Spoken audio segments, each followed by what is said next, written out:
हम लोग आज भी वही हैं जहाँ से कल फेसबुक लाइव किया था। राजकीय सामुदायिक स्वास्थ्य केंद्र रूपनगढ़। और जैसा मैंने आपको समय दिया था 10:30, लेकिन किन्हीं कारणों से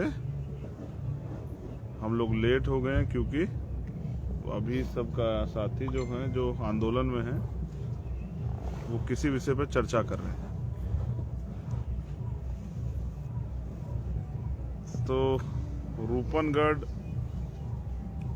नौसल गांव का जो मामला है, ओम प्रकाश रैगर जिन्होंने सुसाइड किया, किन परिस्थितियों में किया, किन कारणों से किया, उसके लिए सब चीजें पिछले 2 दिन से चर्चा में ही है। अब आज तक की क्या प्रोग्रेस है,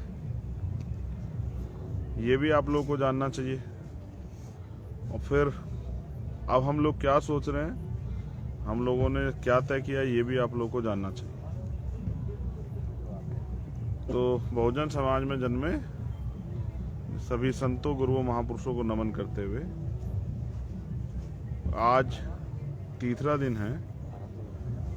लगभग 48 घंटे से ज्यादा का समय हो गया है डेड बॉडी को मोर्चरी में रखे। बड़ी मुश्किल से आज लड़के प्रशासन से डीप फ्रिज की व्यवस्था कराई गई, जिससे कि बॉडी को कोई नुकसान ना पहुंचे। अभी तक भी कोई गिरफ्तारी नहीं हुई है। अभी तक भी वो अधिकारी, जिन लोगों ने ये, जिनके कारण ये सब हुआ, अभी तक भी वो खुली हवा में घूम रहे हैं, अभी तक वो गिरफ्तार नहीं हुए हैं। और भी कई चीजें जिनको मैं महसूस करता हूँ। मेरी अभी बात हुई पीड़िता की माँ, पीड़ित जो है परिवार, उनसे, यानी कि ओम प्रकाश की जो मम्मी है, उनसे।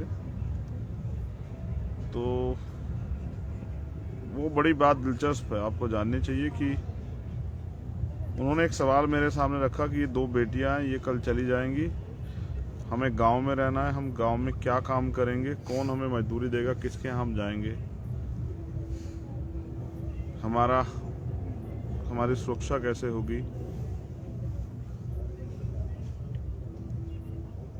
किस तरह से आगे की लड़ाई हम लड़ पाएंगे, वो लोग चिंतित हैं। और ये सवाल सिर्फ उनके सामने नहीं, ये सवाल हम सब लोगों के सामने है कि एक चला गया और दूसरे लोग अपनी चिंता कर रहे हैं कि उनके साथ क्या होने वाला। यही इस तरह का डर जो है, अगर आप सुसाइड नोट को देखोगे, उसमें भी जाहिर किया गया था।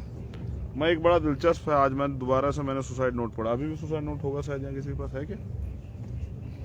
मैं एक बार उस सुसाइड नोट को दोबारा से पढ़ना चाहता हूँ। जो लोग आज लाइव से जुड़ के जान रहे होंगे, एक बार उनको घटना जाननी चाहिए।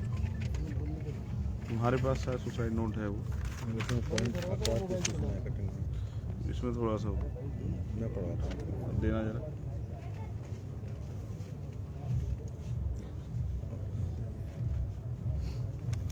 पूरी घटना ये है कि 24 अक्टूबर को ओम प्रकाश के पिताजी के साथ, उनकी मां के साथ मारपीट हुई। ओम प्रकाश पढ़े लिखे नौजवान हैं, वो महाराष्ट्र में, मुंबई में जॉब करते हैं। 1 अक्टूबर को आए थे, गए थे अपने पिता के साथ हुए अन्याय पर रिपोर्ट लिखाने। 24 तारीख को रिपोर्ट नहीं लिखी गई, 25 तारीख को रिपोर्ट लिखी गई। वो भी तब जब ओम प्रकाश ने कहा कि हम कोर्ट जाएंगे। रिपोर्ट लिखने के अनुसार एसएचओ ने कह दिया कि तुम्हारे खिलाफ भी मुकदमा दर्ज होगा, तुम्हारा दिमाग खराब हो गया है। उसके बाद हुआ भी ऐसा, 2 घंटे बाद एक चोरी का मुकदमा, झूठा मुकदमा उनके खिलाफ दर्ज कर दिया गया और ये सूचना भेजी गई गांव में कि जो भी इनकी मदद करेगा उसके खिलाफ ऐसे ही कार्रवाई होगी। फिर जो SC/ST एक्ट में जो डिप्टी एसपी जांच करते हैं, वो डिप्टी एसपी आए, उल्टा ओम प्रकाश को, उसके परिवार को धमकाया, बेइज्जत किया और जाकर बैठ गए विरोधी पक्ष के पास। 3 घंटे वहीं रहे, खूब चाय नाश्ता किया, उसके बाद लौट गए और उल्टा इनसे कहा, जब ये उनसे मिलने गए, कि क्या तो उसमें उस मुकदमे वापस ले लो, वरना तुम्हें चालान करके जेल भेज दिया जाएगा। इसके बाद 1 तारीख तक ओम प्रकाश लड़ता रहा, बार बार थाने गया, अपमानित होता रहा। फिर उसने एक सुसाइड नोट लिखा और फाइनली 1 तारीख को उसने सुसाइड कर लिया। अब सुसाइड नोट में क्या है, जो लोग आज इस घटना के बारे में जान रहे हैं, उनको मैं पढ़ के सुना दूं।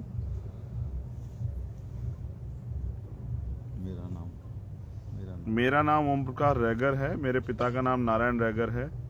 दिवाली के दिन हम अपने खेत में गवार बाजरे की फसल इकट्ठा कर रहे थे, तभी कृष्णराम गुर्जर व इनके दो भतीजे कानाराम व नंदराम जबरदस्ती हमारे खेत में भेड़ बकरी चराने लगे तथा जब पापा ने इनका विरोध किया तो उन्होंने लाठियों से मारा पीटा। मेरे पापा विकलांग हैं, उन्होंने कैसे तैसे करके जान बचाई और गांव की तरफ भागे। मुझे और मेरी मम्मी को पूरी घटना बताई। जब हम वहां पहुंचे तो उन्होंने हमें भी घेर लिया तथा हमें भी जाति सूचक शब्दों से अपमानित किया। कहा कि तुम हमारा कुछ नहीं बिगाड़ सकते। ये लोग यह हर साल हमारे साथ ऐसा ही करते हैं। जब हम खेत पर का काम लास्ट में अपनी फसल को तैयार करते हैं, उससे पहले ये लोग अपनी भेड़ बकरियों को हमारे खेत में डाल देते हैं और हमें परेशान करते हैं। मेरे पापा 4 महीने खेत में ही सोते हैं, चाहे बारिश हो या सर्दी या गर्मी। जब हम वारदात होने के बाद थाने में एफआईआर कराने गए तो वहां थानाधिकारी के पास किसी का फोन आ गया कि इनका केस मत लेना, और हमें वहां से मेडिकल करवाने के बाद डरा धमकाकर भगा दिया गया। बोले कल आना। अगले दिन जब हम वहां गए तो बोला कि हमने सुबह आने के लिए बोला था, अब आप लोग कल आना। हमने कोर्ट में जाने का नाम लिया तो उन्होंने हमारी एफआईआर लिखी, लेकिन केस को बहुत हल्का कर दिया ताकि हम कुछ भी ना कर सकें। इसमें हमारे गांव के पूर्व सरपंच रणजीत सिंह राठौड़ गुर्जर वोट बैंक पाने के लिए शामिल हो गया। उसकी जान पहचान बहुत बड़ी है, इसलिए उसने और थानाधिकारी अयूब खान, इन्होंने मिलकर मेरे छोटे भाई राहुल और मेरे अंकल युगल किशोर पर झूठी रिपोर्ट दर्ज करवा दी तथा जो डिप्टी, आप जानते हैं शेड्यूल कास्ट के मामलों की जांच हमारे यहाँ सीओ करते हैं यूपी में, तो यहाँ उप अधीक्षक यानी कि डिप्टी उनको कहते हैं, वो करते हैं। डिप्टी लोकेंद्र दादरवाल हमारा बयान करने मेरे गांव आया तो वह भी रणजीत सिंह राठौड़ के घर जाकर बैठ गया और यह सब मिल गए। आज तक कोई भी कार्रवाई नहीं की गई। मैं अपने माँ बाप का आत्मसम्मान नहीं बचा पाया, मैं अपने माता पिता का आत्मसम्मान नहीं बचा पाया। उनके सामने जाने में भी मुझे शर्मिंदगी महसूस होती है, जिन्होंने मुझे इतना पढ़ाया। आज मैं उनकी रक्षा व आत्मसम्मान नहीं बचा पाया। मैंने जिस संविधान को पढ़ा और समझा, फिर भी मैं कुछ कर नहीं पाया। इस सिस्टम की वजह से और गांव वाले पूर्व सरपंच की वजह से इनके पास धन व पॉलिटिकल बल है। मेरे केस को उन्होंने पॉलिटिकल बना दिया और मैं सिर्फ देखता रह गया। मैंने कानून की सहायता ली, जबकि इन्होंने हम पर एक झूठा केस बना दिया। जो मैं अब कर रहा हूं मुझे पता है बहुत गलत। अब मेरे पास इसके अलावा इसके सिवा कुछ ऑप्शन नहीं है। मेरी माँ, मैं तेरा इस जन्म में हो नहीं सका, मुझे माफ करना। और मेरी सिस्टर नीतू, मैं तेरे लिए कुछ नहीं कर पाया, मुझे इस बात का बहुत बड़ा अफसोस है। नीतू, मम्मी पापा का ध्यान रखना और कार्रवाई करवाना, चाहे अपना सब कुछ बिक जाए, छोड़ना मत इन सबको।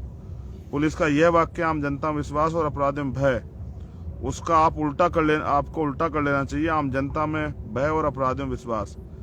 मेरा समाज आज भी इन सब परिस्थितियों से गुजर रहा है और उस रणजीत सिंह राठौड़ ने गुलाम बनाकर रखा है।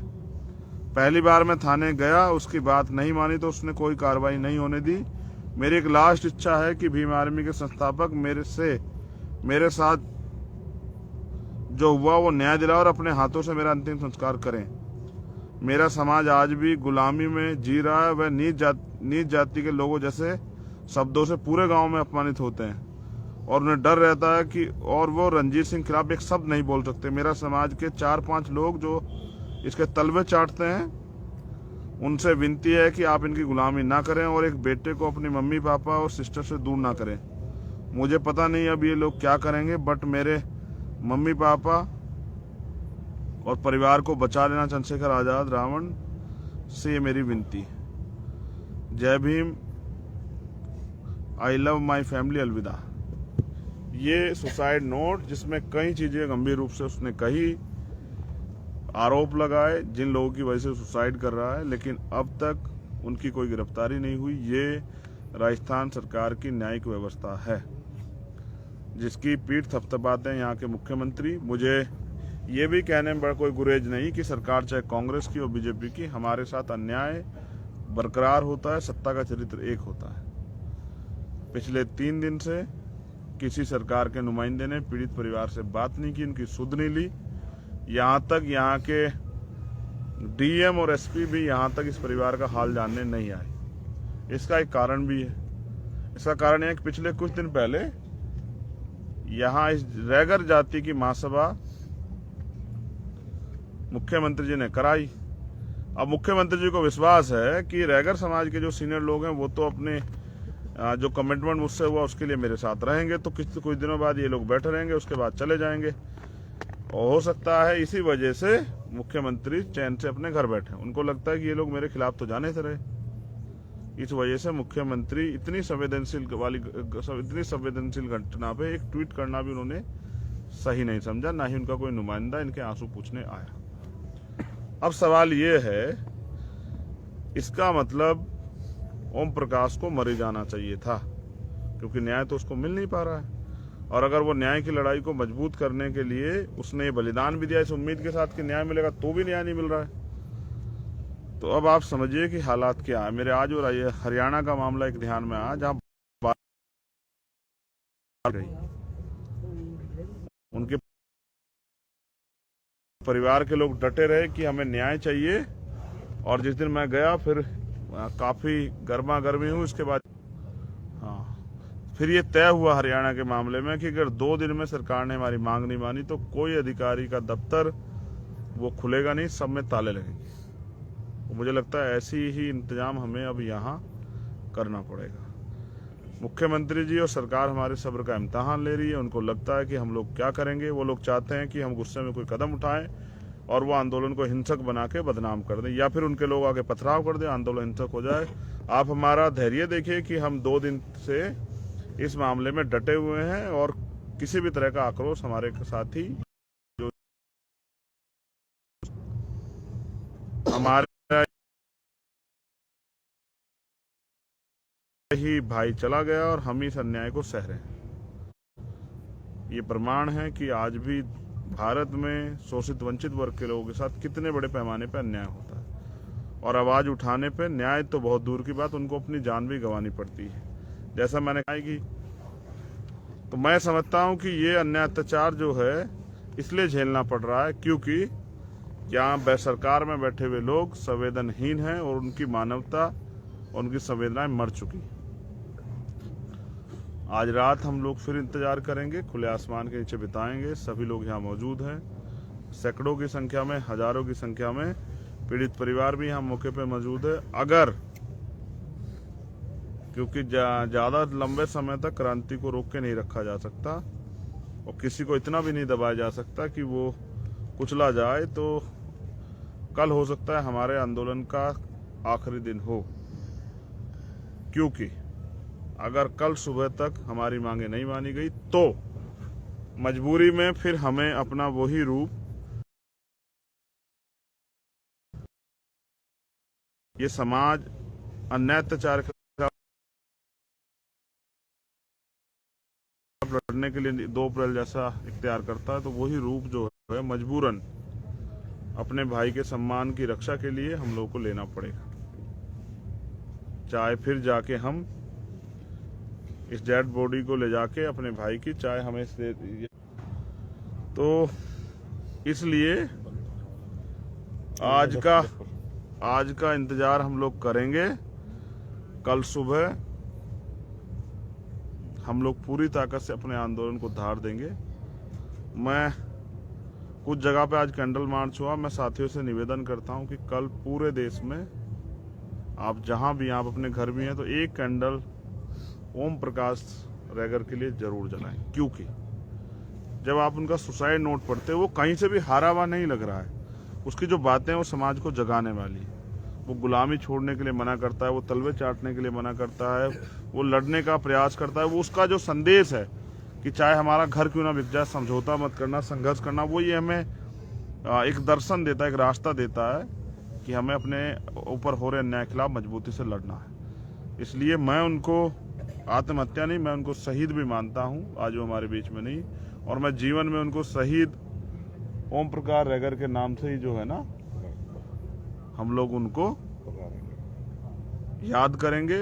और मेरा ऐसा मानना है कि जिस दिन उनकी शहादत हुई, यानी कि 1 नवंबर, उस दिन को हम एक वीर योद्धा की शहादत के रूप में मनाया करेंगे। तो मैं अपने सभी साथी से अपील करता हूं, जो साथी इस लाइव को सुन रहे हैं, क्योंकि लेट हो गया है, जहां तक भी मेरा संदेश चला जाए, जब आप सुबह भी सुनेंगे, और हमारे जो सीनियर लीडर हैं भीम आर्मी के, मैं उनसे भी रिक्वेस्ट करता हूं कि वो भी संदेश को साथियों तक पहुंचा दे ग्रुपों के माध्यम से। कल पूरे देश में सभी जगह पे जहां जहां भी हमारे कार्यकर्ता मौजूद हैं, वो कैंडल जरूर जलाएं शाम के समय, और उसकी फोटो जरूर डालें। पता लगे कि पूरे देश में या दुनिया में कहां तक हमारे लोग इस अन्याय को देख रहे हैं और वो उस अन्याय के दर्द को महसूस कर रहे हैं। कल आपको सोशल मीडिया के जरिए अपनी ताकत दिखानी है कि आप कहां तक इस आंदोलन के प्रति गंभीर हैं, और बाकी कल सुबह 10 बजे 10 से 11 के बीच में हम निर्णय लेंगे कि आगे का आंदोलन हम लोग क्या करें, कैसे चलाएंगे, और सब साथियों से भी राय लेंगे। लेकिन ये याद रखें, मुख्यमंत्री जी से मेरा निवेदन है कि ये गलतफहमी है आपकी, हम लोग कमजोर हैं। जिन महासभाओं के भरोसे आप बैठे हैं, तो वो एक कहावत मुझे याद आती है कि दरख्तों के कटने किस्सा ना होता अगर कुल्हाड़ी में लकड़ी का हिस्सा ना होता। अगर हमारे लोग आपकी चाटुकारिता नहीं कर रहे होते तो श्रीमान आप तो चैन से अपने घर में नहीं सो रहे होते। ये गलती हमारी, और मैं इसमें अपने आप को ज्यादा दोषी मानता हूं कि मैं अपने लोगों को गुलामी करने से रोक नहीं पाया, वरना आपके जैसे मुख्यमंत्री हमारे लोगों के तलवे चाटते अगर हमारे लोग संगठित होते। खैर कोई बात नहीं, इनको तो हम लोग समझा लेंगे, लेकिन आपको भी समझाने का समय समाज देख रहा है, वो आपको भी समझाएगा। आपकी इस तानाशाही का, आपकी इस गुंडागर्दी का जवाब समाज समय आने पर देगा। मगर मैं राजस्थान के साथियों से अपील करूंगा कि राजस्थान के साथ वो संदेश पहुंचाएं कि कल पूरे देश में वो कैंडल मार्च करें शाम के समय, और इस नालायक निकम्मी सरकार की न्यायिक व्यवस्था, कानूनी व्यवस्था का ढिंडोरा जिसका पीटते हैं, वो पूरे देश में बताने का काम करें कि यहाँ की सरकारें किस तरह से। तो मैं जो बात आपसे अंतिम कह रहा था कि ये सरकारें हमें जिंदा रहते तो न्याय नहीं देती, तो मरने के बाद भी न्याय नहीं देती। इस निकम्मी सरकारों के भरोसे जितने दिन आप रहोगे, आप अपने ही लोगों के साथ खिलवाड़ करते रहोगे और खुद से ही मजाक करते रहोगे। बहुत बहुत धन्यवाद जिन लोगों ने मुझे सुना। बस अभी से इस मैसेज को वायरल कीजिए, कल कैंडल मार्च है। कल सभी जगह से पता लगना चाहिए कि देश के किस किस कोने में इस अन्याय के प्रति गुस्सा और जो है इस अन्याय के खिलाफ लड़ने का विश्वास जो है वो मजबूत हो रहा है। जय भीम, जय भारत, जय जोहार, जय मंडल, जय संविधान। आप सभी के लिए मंगल कामनाएं। बाकी अपडेट के साथ सुबह आपसे मुलाकात होगी। कल का दिन निर्णायक दिन होगा, ऐसा मुझे लगता है। जय भीम।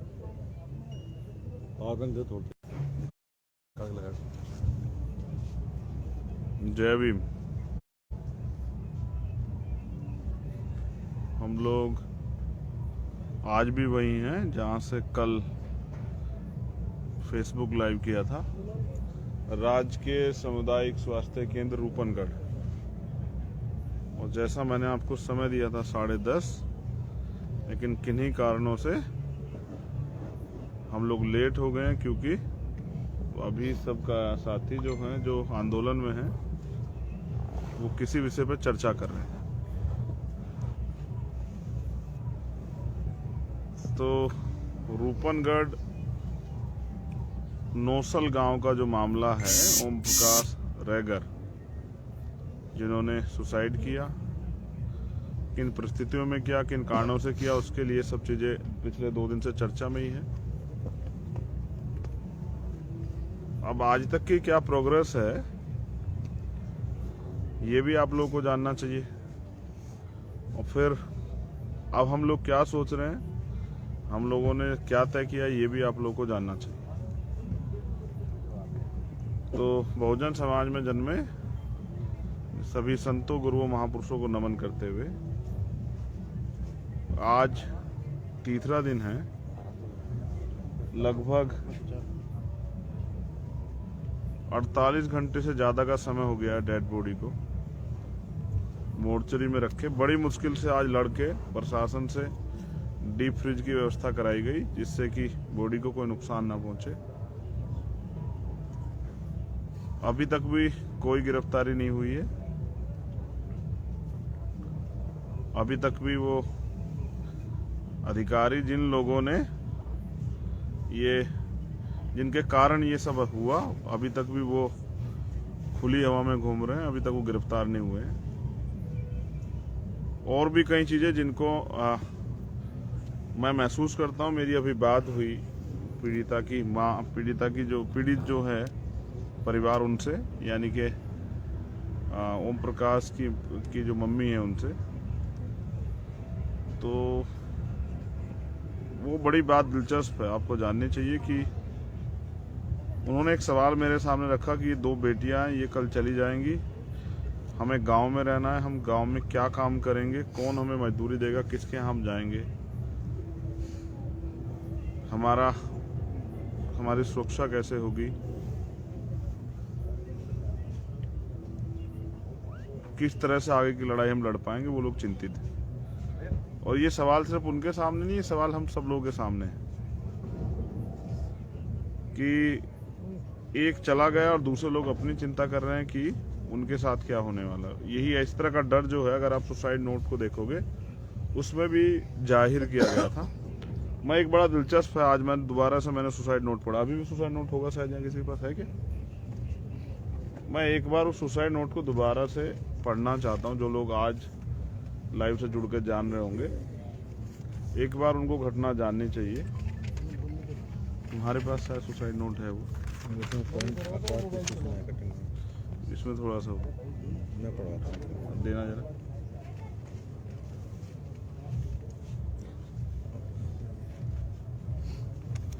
पूरी घटना ये है कि 24 अक्टूबर को ओम प्रकाश के पिताजी के साथ उनकी मां के साथ मारपीट हुई। ओम प्रकाश पढ़े लिखे नौजवान हैं, वो महाराष्ट्र में मुंबई में जॉब करते हैं। 1 अक्टूबर को आए थे, गए थे अपने पिता के साथ हुए अन्याय पर रिपोर्ट लिखाने। 24 तारीख को रिपोर्ट नहीं लिखी गई, 25 तारीख को रिपोर्ट लिखी गई, वो भी तब जब ओम प्रकाश ने कहा कि हम कोर्ट जाएंगे। रिपोर्ट लिखने के अनुसार एसएचओ ने कह दिया कि तुम्हारे खिलाफ भी मुकदमा दर्ज होगा, तुम्हारा दिमाग खराब हो गया है। उसके बाद हुआ भी ऐसा, 2 घंटे बाद एक चोरी का मुकदमा, झूठा मुकदमा उनके खिलाफ दर्ज कर दिया गया और ये सूचना भेजी गई गांव में कि जो भी इनकी मदद करेगा उसके खिलाफ ऐसे ही कार्रवाई होगी। फिर जो SC/ST एक्ट में जो डिप्टी एसपी जांच करते हैं, वो डिप्टी एसपी आए, उल्टा ओम प्रकाश को, उसके परिवार को धमकाया, बेइज्जत किया और जाकर बैठ गए विरोधी पक्ष के पास। 3 घंटे वहीं रहे, खूब चाय नाश्ता किया, उसके बाद लौट गए और उल्टा इनसे कहा जब ये उनसे मिलने गए कि क्या तो उस मुकदमे वापस ले लो, वरना तुम्हें चालान करके जेल भेज दिया जाएगा। इसके बाद 1 तारीख तक ओम प्रकाश लड़ता रहा, बार बार थाने गया, अपमानित होता रहा। फिर उसने एक सुसाइड नोट लिखा और फाइनली 1 तारीख को उसने सुसाइड कर लिया। अब सुसाइड नोट में क्या है, जो लोग आज इस घटना के बारे में जान रहे हैं उनको मैं पढ़ के सुना दूं।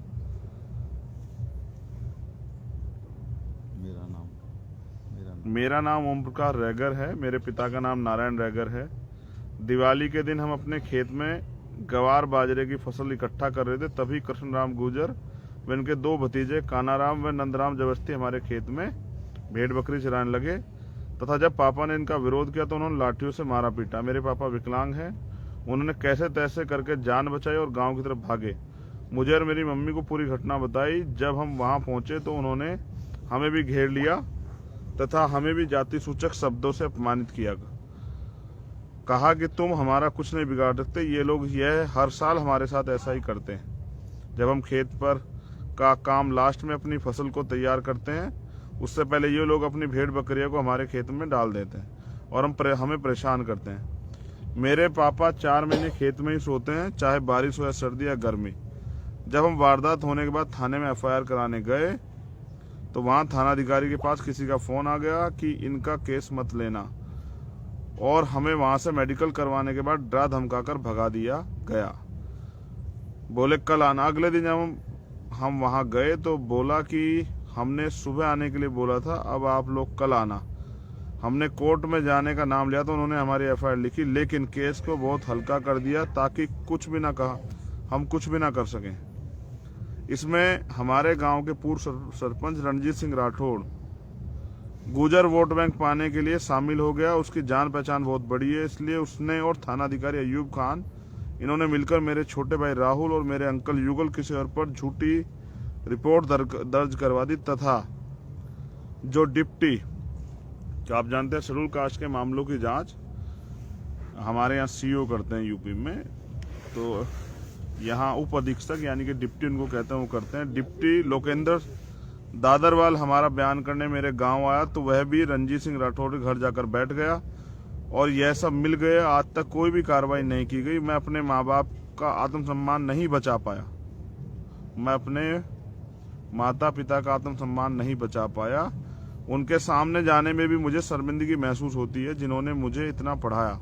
आज मैं उनकी रक्षा व आत्मसम्मान नहीं बचा पाया। मैंने जिस संविधान को पढ़ा और समझा फिर भी मैं कुछ कर नहीं पाया। इस सिस्टम की वजह से और गांव वाले पूर्व सरपंच की वजह से इनके पास धन व पॉलिटिकल बल है। मेरे केस को उन्होंने पॉलिटिकल बना दिया और मैं सिर्फ देखता रह गया। मैंने कानून की सहायता ली जबकि इन्होंने हम पर एक झूठा केस बना दिया। जो मैं अब कर रहा हूं मुझे पता है बहुत गलत। अब मेरे पास इसके अलावा इसके सिवा कुछ ऑप्शन नहीं है। मेरी माँ, मैं तेरा इस जन्म में हो नहीं सका, मुझे माफ करना। और मेरी सिस्टर नीतू, मैं तेरे लिए कुछ नहीं कर पाया, मुझे इस बात का बहुत बड़ा अफसोस है। नीतू, मम्मी पापा का ध्यान रखना और कार्रवाई करवाना, चाहे अपना सब कुछ बिक जाए, छोड़ना मत इन सबको। पुलिस का यह वाक्य आम जनता में विश्वास और अपराधियों में भय, उसका आपको उल्टा कर लेना चाहिए। आम जनता में भय और अपराधियों में विश्वास। मेरा समाज आज भी इन सब परिस्थितियों से गुजर रहा है और उस रणजीत सिंह राठौर ने गुलाम बनाकर रखा है। पहली बार मैं थाने गया, उसकी बात नहीं मानी तो उसने कोई कार्रवाई नहीं होने दी। मेरी एक लास्ट इच्छा है कि भीम आर्मी के संस्थापक मेरे साथ जो हुआ वो न्याय दिलाओ और अपने हाथों से मेरा अंतिम संस्कार करें। मेरा समाज आज भी गुलामी में जी रहा है। वह नीच जाति के लोगों जैसे शब्दों से पूरे गांव में अपमानित होते हैं और उन्हें डर रहता है कि और वो रणजीत सिंह खिलाफ एक शब्द नहीं बोल सकते। मेरा समाज के 4-5 लोग जो इसके तलवे चाटते हैं, उनसे विनती है कि आप इनकी गुलामी ना करें और एक बेटे को अपनी मम्मी पापा और सिस्टर से दूर ना करें। मुझे पता नहीं अब ये लोग क्या करेंगे, बट मेरे मम्मी पापा और परिवार को बचा लेना। चंद्रशेखर आजाद रावण से ये मेरी विनती। जय Bhim. I love my family. अलविदा। ये सुसाइड नोट जिसमें कई चीजें गंभीर रूप से उसने कही, आरोप लगाए जिन लोगों की वजह से सुसाइड कर रहा है, लेकिन अब तक उनकी कोई गिरफ्तारी नहीं हुई। ये राजस्थान सरकार की न्यायिक व्यवस्था है जिसकी पीठ थपथपाते हैं यहाँ के मुख्यमंत्री। मुझे ये भी कहने में बड़ा कोई गुरेज नहीं कि सरकार चाहे कांग्रेस की और बीजेपी की, हमारे साथ अन्याय बरकरार होता है, सत्ता का चरित्र एक होता है। पिछले 3 दिन से किसी सरकार के नुमाइंदे ने पीड़ित परिवार से बात नहीं की, उनकी सुध नहीं ली। यहाँ तक यहाँ के डीएम और एसपी भी यहाँ तक इस परिवार का हाल जानने नहीं आए। इसका एक कारण भी है। इसका कारण यह है कि पिछले कुछ दिन पहले यहाँ इस रैगर जाति की महासभा मुख्यमंत्री जी ने कराई। अब मुख्यमंत्री जी को विश्वास है कि रैगर समाज के जो सीनियर लोग हैं वो तो अपने जो कमिटमेंट मुझसे हुआ उसके लिए मेरे साथ रहेंगे, तो कुछ दिनों बाद ये लोग बैठे रहेंगे, उसके बाद चले जाएंगे। और हो सकता है इसी वजह से मुख्यमंत्री चैन से अपने घर बैठे। उनको लगता है कि ये लोग मेरे खिलाफ तो जाने से रहे। इस वजह से मुख्यमंत्री इतनी संवेदनशील घटना पे एक ट्वीट करना भी उन्होंने सही नहीं समझा, ना ही उनका कोई नुमाइंदा इनके आंसू पूछने आया। अब सवाल ये है, इसका मतलब ओम प्रकाश को मर जाना चाहिए था, क्योंकि न्याय तो उसको मिल नहीं पा रहा है। और अगर वो न्याय की लड़ाई को मजबूत करने के लिए उसने बलिदान भी दिया इस उम्मीद के साथ कि न्याय मिलेगा, तो भी न्याय नहीं मिल रहा है। तो अब आप समझिए कि हालात क्या है। मेरे आज और हरियाणा का मामला एक ध्यान में आया, जहां उनके परिवार के लोग डटे रहे कि हमें न्याय चाहिए। और जिस दिन मैं गया फिर काफी गर्मा गर्मी हुई। उसके बाद फिर ये तय हुआ हरियाणा के मामले में कि अगर 2 दिन में सरकार ने हमारी मांग नहीं मानी तो कोई अधिकारी का दफ्तर वो खुलेगा नहीं, सब में ताले लगेंगे। तो मुझे लगता है ऐसी ही इंतजाम हमें अब यहाँ करना पड़ेगा। मुख्यमंत्री जी और सरकार हमारे सब्र का इम्तहान ले रही है। उनको लगता है कि हम लोग क्या करेंगे। वो लोग चाहते हैं कि हम गुस्से में कोई कदम उठाएं और वो आंदोलन को हिंसक बना के बदनाम कर दें, या फिर उनके लोग आगे पथराव कर दें, आंदोलन हिंसक हो जाए। आप हमारा धैर्य देखिए कि हम 2 दिन से इस मामले में डटे हुए हैं और किसी भी तरह का आक्रोश हमारे साथी जो हमारा ही भाई चला गया और हम इस अन्याय को सह रहे हैं। ये प्रमाण है कि आज भी भारत में शोषित वंचित वर्ग के लोगों के साथ कितने बड़े पैमाने पर अन्याय होता है, और आवाज उठाने पे न्याय तो बहुत दूर की बात, उनको अपनी जान भी गंवानी पड़ती है। जैसा मैंने कहा कि तो मैं समझता हूं कि ये अन्याय अत्याचार जो है इसलिए झेलना पड़ रहा है क्योंकि यहाँ सरकार में बैठे हुए लोग संवेदनहीन हैं और उनकी मानवता, उनकी संवेदनाएं मर चुकी। आज रात हम लोग फिर इंतजार करेंगे, खुले आसमान के नीचे बिताएंगे। सभी लोग यहाँ मौजूद हैं, सैकड़ों की संख्या में, हजारों की संख्या में पीड़ित परिवार भी यहाँ मौके पे मौजूद है। अगर क्योंकि ज्यादा लंबे समय तक क्रांति को रोक के नहीं रखा जा सकता और किसी को इतना भी नहीं दबाया जा सकता कि वो कुचला जाए, तो कल हो सकता है हमारे आंदोलन का आखिरी दिन हो। क्योंकि अगर कल सुबह तक हमारी मांगे नहीं मानी गई तो मजबूरी में फिर हमें अपना वही रूप, ये समाज अन्याय अत्याचार के खिलाफ लड़ने के लिए 2 अप्रैल जैसा इख्तियार करता है, तो वही रूप जो है मजबूरन अपने भाई के सम्मान की रक्षा के लिए हम लोग को लेना पड़ेगा।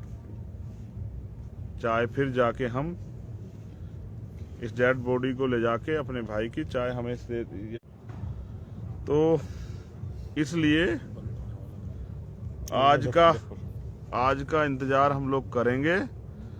कल सुबह हम लोग पूरी ताकत से अपने आंदोलन को धार देंगे। मैं कुछ जगह पे आज कैंडल मार्च हुआ। मैं साथियों से निवेदन करता हूं कि कल पूरे देश में आप जहां भी, आप अपने घर भी हैं, तो एक कैंडल ओम प्रकाश रैगर के लिए जरूर जलाएं। क्योंकि जब आप उनका सुसाइड नोट पढ़ते हो, वो कहीं से भी हारा हुआ नहीं लग रहा है। उसकी जो बातें वो समाज को जगाने वाली है। वो गुलामी छोड़ने के लिए मना करता है, वो तलवे चाटने के लिए मना करता है, वो लड़ने का प्रयास करता है। वो उसका जो संदेश है कि चाहे हमारा घर क्यों ना बिक जाए, समझौता मत करना, संघर्ष करना, वो ये हमें एक दर्शन देता है, एक रास्ता देता है कि हमें अपने ऊपर हो रहे अन्याय के खिलाफ मजबूती से लड़ना है। इसलिए मैं उनको आत्महत्या नहीं, मैं उनको शहीद भी मानता हूँ, आज वो हमारे बीच में नहीं। और मैं जीवन में उनको शहीद ओम प्रकाश रैगर के नाम से ही जो है ना, हम लोग उनको याद करेंगे। और मेरा ऐसा मानना है कि जिस दिन उनकी शहादत हुई, यानी कि 1 नवंबर, उस दिन को हम एक वीर योद्धा की शहादत के रूप में मनाया करेंगे। तो मैं अपने सभी साथियों से अपील करता हूं, जो साथी इस लाइव को सुन रहे, क्योंकि लेट हो गया है, जहां तक भी मेरा संदेश चला जाए, जब आप सुबह भी सुनेंगे, और हमारे जो सीनियर लीडर हैं भीम आर्मी के, मैं उनसे भी रिक्वेस्ट करता हूं कि वो भी संदेश को साथियों तक पहुंचा दे ग्रुपों के माध्यम से। कल पूरे देश में सभी जगह पे जहां जहां भी हमारे कार्यकर्ता मौजूद हैं, वो कैंडल जरूर जलाएं शाम के समय, और उसकी फोटो जरूर डालें। पता लगे कि पूरे देश में या दुनिया में कहां तक हमारे लोग इस अन्याय को देख रहे हैं और उस अन्याय के दर्द को महसूस कर रहे हैं। कल आपको सोशल मीडिया के जरिए अपनी ताकत दिखानी है कि आप कहां तक इस आंदोलन के प्रति गंभीर हैं। और बाकी कल सुबह 10 बजे, 10 से 11 के बीच में हम निर्णय लेंगे कि आगे का आंदोलन हम लोग कैसे चलाएंगे, और सब साथियों से भी राय लेंगे। लेकिन ये याद रखें, मुख्यमंत्री जी से मेरा निवेदन है कि ये गलतफहमी है आपकी, हम लोग कमजोर हैं। जिन महासभाओं के भरोसे आप बैठे हैं, तो वो एक कहावत मुझे याद आती है कि दरख्तों के कटने किस्सा ना होता अगर कुल्हाड़ी में लकड़ी का हिस्सा ना होता। अगर हमारे लोग आपकी चाटुकारिता नहीं कर रहे होते तो श्रीमान आप तो चैन से अपने घर में नहीं सो रहे होते।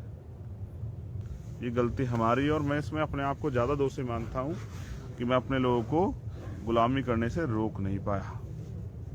वरना आपके जैसे मुख्यमंत्री हमारे लोगों के तलवे चाटते अगर हमारे लोग संगठित होते।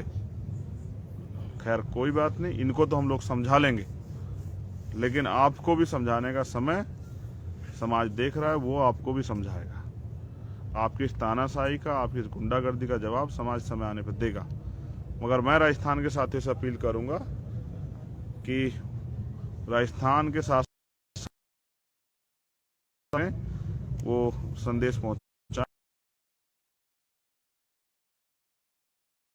कि कल पूरे देश में वो कैंडल मार्च करें शाम के समय, और इस नालायक निकम्मी सरकार की न्यायिक व्यवस्था, कानूनी व्यवस्था का ढिंडोरा जिसका पीटते हैं, वो पूरे देश में बताने का काम करें कि यहाँ की सरकारें किस तरह से। तो मैं जो बात आपसे अंतिम कह रहा था कि ये सरकारें हमें जिंदा रहते तो न्याय नहीं देती, तो मरने के बाद भी न्याय नहीं देती। इस निकम्मी सरकारों के भरोसे जितने दिन आप रहोगे, आप अपने ही लोगों के साथ खिलवाड़ करते रहोगे और खुद से ही मजाक करते रहोगे। बहुत बहुत धन्यवाद जिन लोगों ने मुझे सुना। बस अभी से इस मैसेज को वायरल कीजिए, कल कैंडल मार्च है। कल सभी जगह से पता लगना चाहिए कि देश के किस किस कोने में इस अन्याय के प्रति गुस्सा और जो है इस अन्याय के खिलाफ लड़ने का विश्वास जो है वो मजबूत हो रहा है। जय भीम, जय भारत, जय जोहार, जय मंडल, जय संविधान। आप सभी के लिए मंगल कामनाएं। बाकी अपडेट के साथ सुबह आपसे मुलाकात होगी। कल का दिन निर्णायक दिन होगा, ऐसा मुझे लगता है। जय भीम।